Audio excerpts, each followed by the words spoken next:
All right, y'all, welcome back to Final Boss Auto Hub. And today I wanted to have a conversation about, is New York City car insurance rates too high? And yeah, them shits it's getting ridiculous, y'all.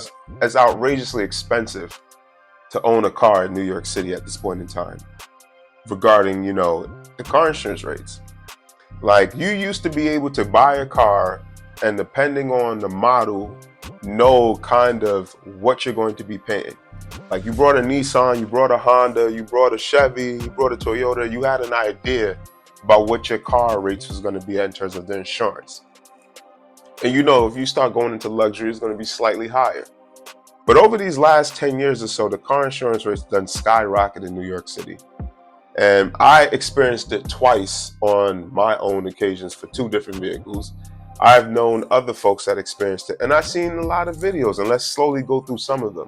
I've seen a video of a gentleman that owned an F90 M3 who's saying that he has to pay anywhere between $800 to $2,500 a month in car insurance for that F90 M3, which is the previous generation, about 5-6 years ago.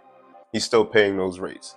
It got to the point that the car insurance carrier did not even want to insure the car anymore. He had to go to a different state to ultimately insure that car, which is outrageous. You feel me? I, on the other hand, experienced it multiple times. Like, I had my Dodge Challenger.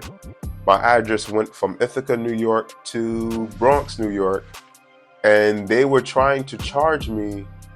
It went from $150 to $375 a month for a 2013 Dodge Challenger in the year of 2019, I believe, 2020, anywhere between 2018 and 2020. So this is a 5-6-year-old vehicle, 5 to 6-year-old vehicle, excuse me, that wasn't even a super top model of its kind. And I literally had to pay almost $250 more every month due to my address change.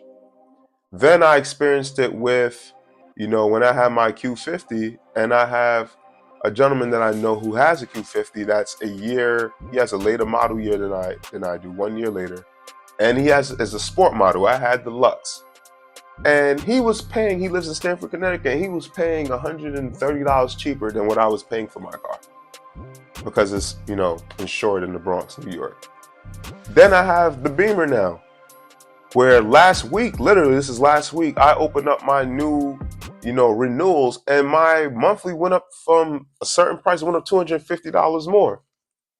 Now, I'm not going to name the name of this insurance carrier because I don't need any cease and desist or kind of legal litigation and a lawsuit because I mentioned their name.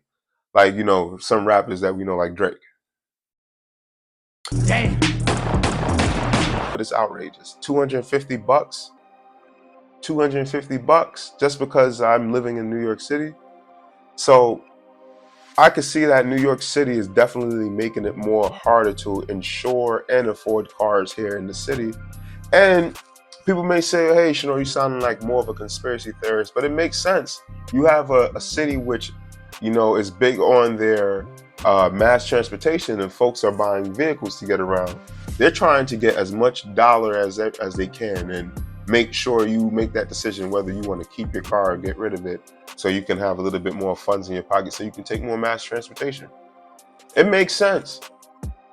And unlike like everything else in New York City, because as you can see, I'm getting frustrated because this is real shit.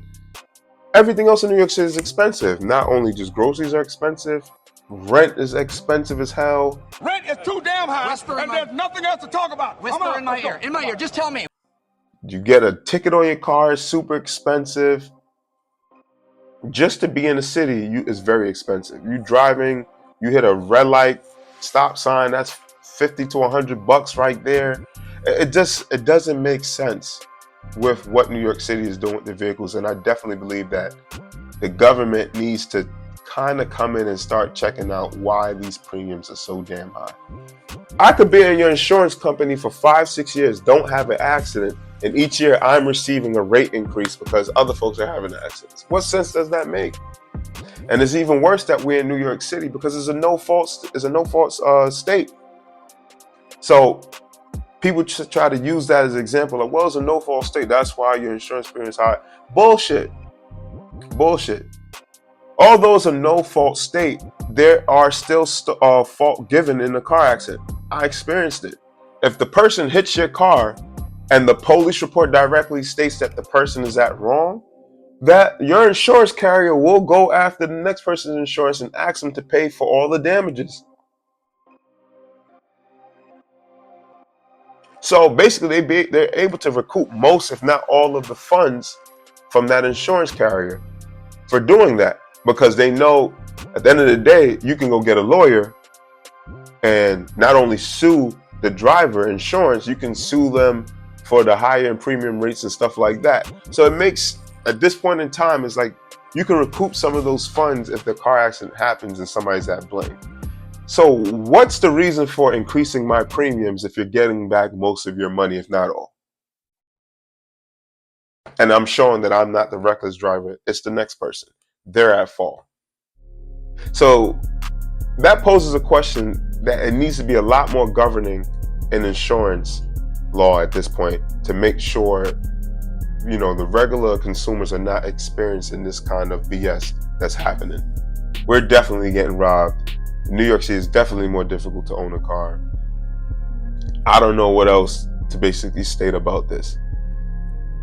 I would like for us to kind of figure something else out about this insurance situation. You know what I mean? Short video today, guys. Let me know what you think.